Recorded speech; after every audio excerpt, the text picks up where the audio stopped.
O caso do português que foi encontrado sem memória no centro de São Paulo, no Brasil, sofreu uma reviravolta. Uma investigação exclusiva da Record TV descobriu que Pedro Duarte também é procurado pelas autoridades portuguesas pela prática de 8 crimes de burla.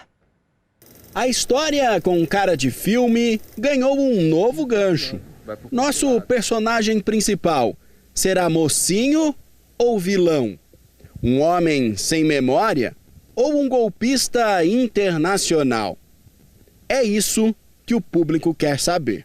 O que você lembra? Como é que você veio parar aqui? Não sei. A versão que vamos apresentar agora é resultado de uma investigação jornalística. Ela aponta que o homem aplicou golpes em muitos lugares do Brasil e também em Portugal. Eu resolvi gravar esse áudio para contar um pouco da história que eu tomei conhecimento há uns anos atrás. Quem gravou essa mensagem é a dona de uma pousada em Algodoal, no estado do Pará. Ela reconheceu o homem. Por muito tempo ficou hospedada lá. Era um hóspede chamado Pedro. Bem, no final da estada dessa pessoa na pousada dos nossos pais, ele pediu a chave do cofre do meu pai para tirar um documento que meu pai tinha guardado para ele. Ele disse que eram documentos muito importantes. E meu pai o surpreendeu atravessando, pegando o barco para atravessar para o outro lado, para Marudá.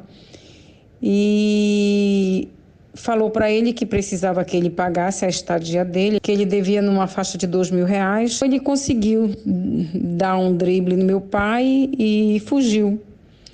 Quando chegou aqui, no pronto-socorro, trazido pela polícia, ele estava vagando pelo centro de São Paulo e dizia não se lembrar de nada. Aqui foi bem recebido. Ganhou um apelido carinhoso, John. A assistente social da unidade de saúde compartilhou a história que ele contou. Um drama de um homem que sofria de amnésia e queria achar a família. Não demorou até John ser reconhecido. Eli e Sérgio tiveram contato com ele em festivais de cinema aqui em São Paulo.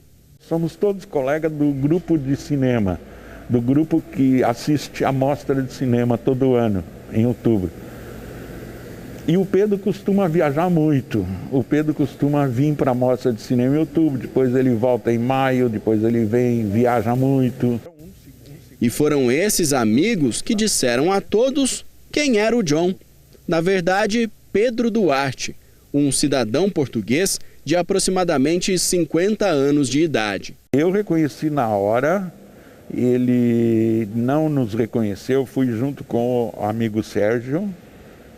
Ele não nos reconheceu, mas ele tem consciência de que ele perdeu a memória, ele sabe. Ele não lembra como foi encontrado, ele não lembra de nada, mas a cognição dele está boa, ele está lendo o livro. Ele está lendo o livro, ouvindo música, a cognição está boa. Se alimenta e tal, mas ele não tem memória de nada passada. Pedro contou aos amigos que foi assaltado e por isso estava sem o passaporte. Eles então foram até o consulado de Portugal. Pedro, e agora? Você está indo aonde? Onde é que é, doutor?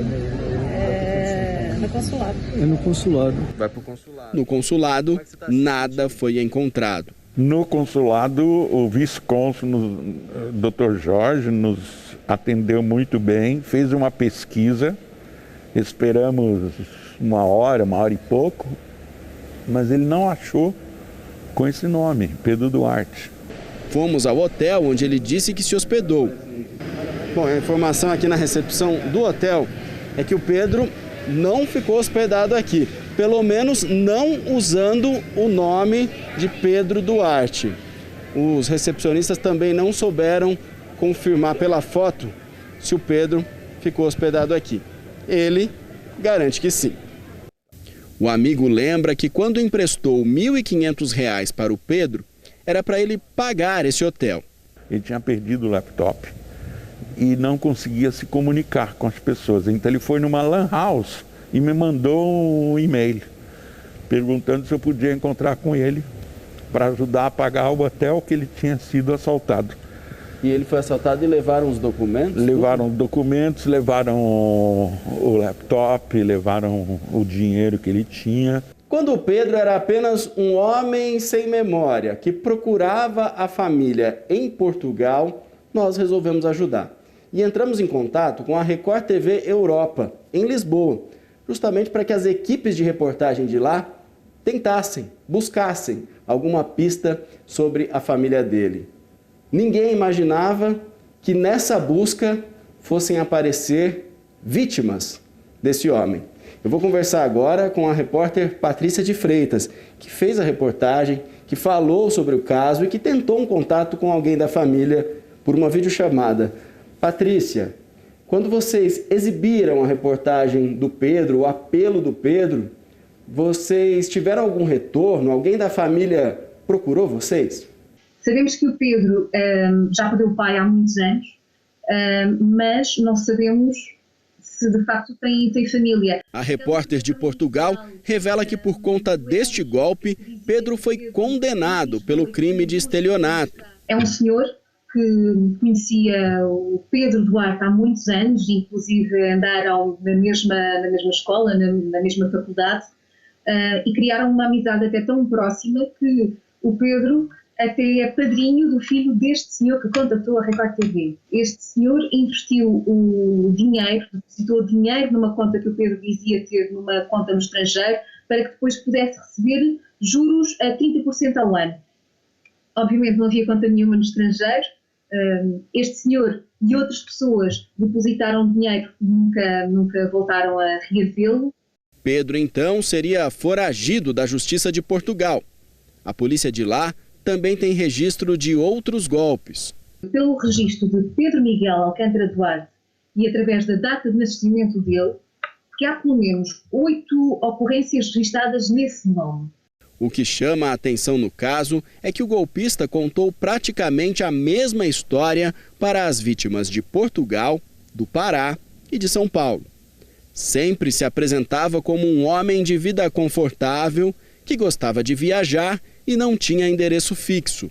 Mas como ele conseguiu entrar no Brasil sem ser notado? Segundo a Polícia Federal, não há registro de entrada de ninguém com este nome por aqui. A única conversa que tivemos com Pedro foi muito rápida.